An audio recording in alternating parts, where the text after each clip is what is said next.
This is a longer version of the LegSim tutorial.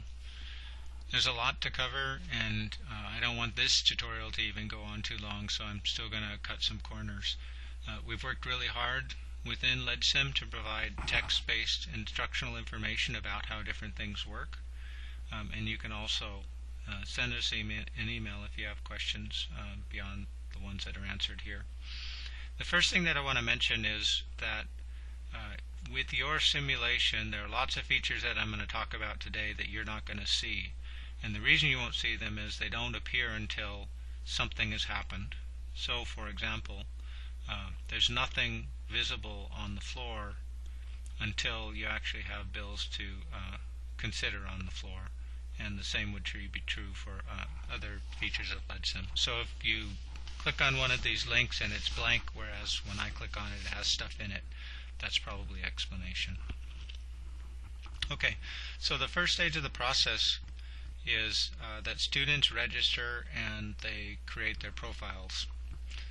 And they also have the ability, once they've created their profiles, to edit their profiles after the fact. So when they first log in, they just need to provide some basic information, and you're probably going to want to provide them with additional information about what needs to go in their profiles.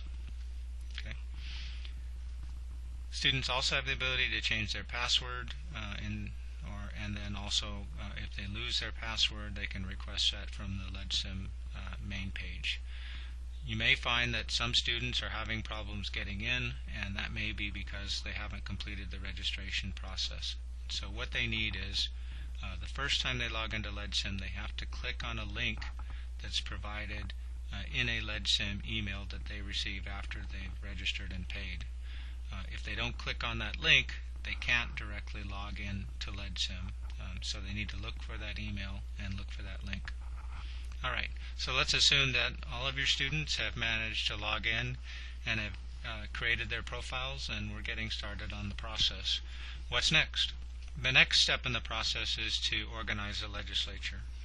And the way we would do that is, at least not necessarily the way we do that, but some of the things that are involved there is to join a party and maybe create and join caucuses, and similarly request committee membership positions. All right.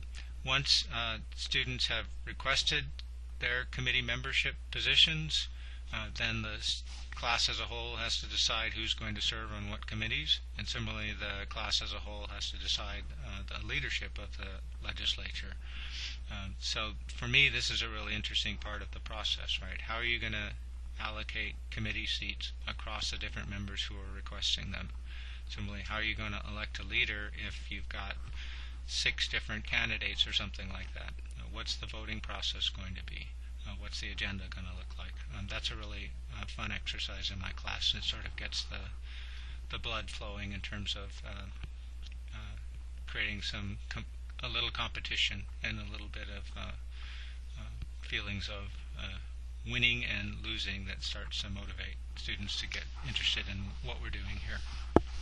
So assuming that you've got the legislature organized, then the next step is for students to submit legislation. And you do that here under the clerk button. And there's the basic form. On the left-hand side, there's information about the different types of legislation. And if you look at instruction, there's actually a sample bill here as well, and also a sample committee report for future reference. Okay, so once students have submitted legislation, the next step is for the chamber leader to refer that legislation to committee based on committee jurisdiction. And so we've got a link to the jurisdictions of the actual committees of the Senate here.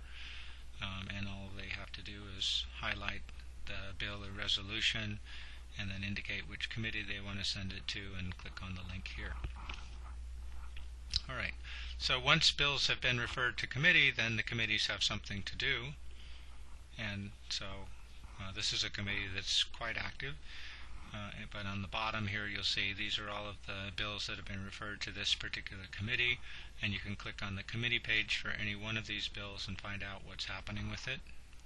and in this particular case, if you were a committee member, you would have the ability to propose a committee amendment, and you can also look at any comments or debates that have been occurring with respect to that committee, or with respect to that bill. Okay, I gotta go back the hard way. All right. So you can see there's a lot of open discussions on different legislation within this committee, closed discussions as well. But the way it works in committee is essentially you've got a committee chair, and that committee chair manages the consideration of each of the individual bills. So once a bill has been referred to committee, nothing can happen in terms of moving that bill out of the committee until the leader has opened a hearing and the committee has prepared a report and has voted to adopt the report. So one of the places where students get stuck here is that they prepare the report, but they don't actually vote to adopt the report. Okay, so if the bill hasn't made it out of committee and they're sure they've reported it, they probably actually haven't reported it. So this is where the chamber leader would open a hearing, draft a report, and then here's where the chamber leader schedules votes on draft reports or on amendments or on general motions. Two things to mention about votes.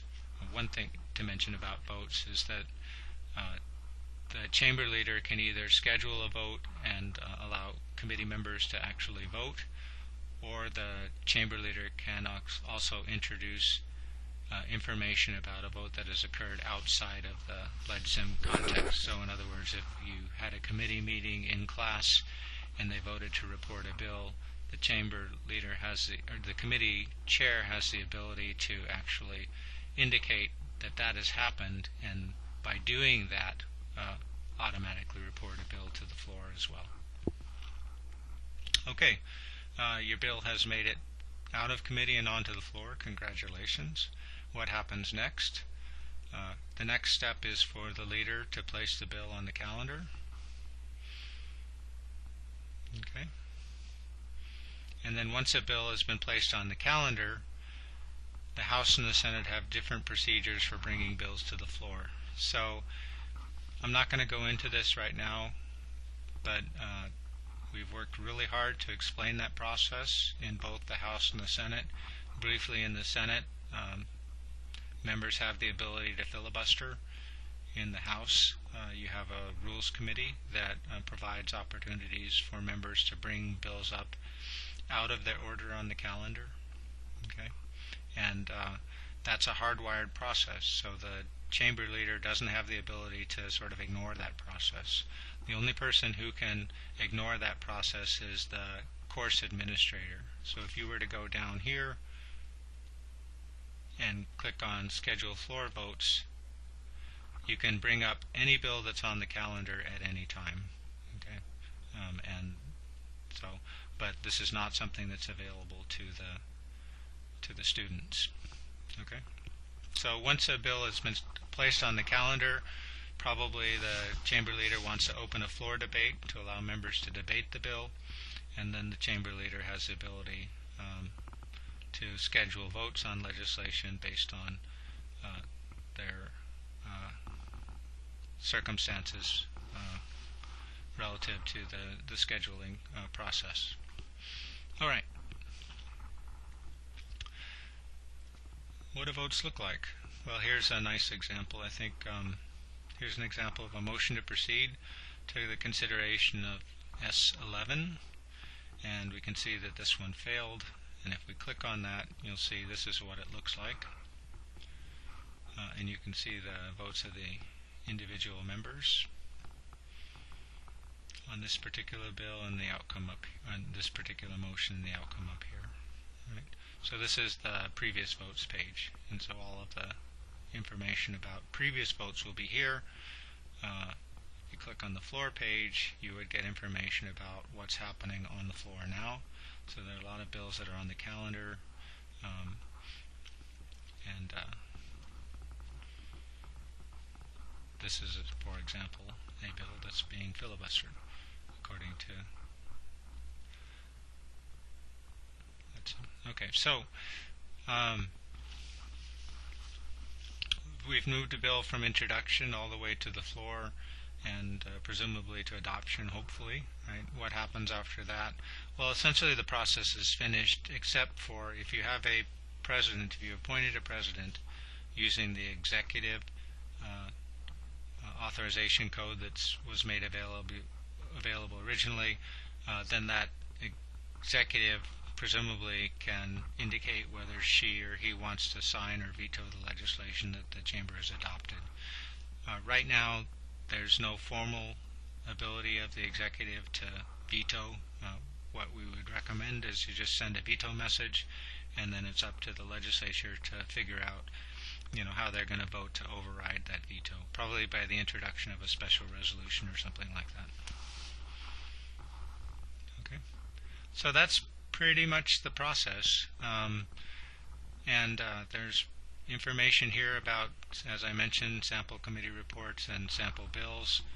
There's information about the actual legislative process as well as how a filibuster works in LegSim under the tutorials. In the House you would see similar kind of information, but for the rules of the House of Representatives. Hope this was helpful. If you have any questions, send us an email at support@legsim.org. Thanks.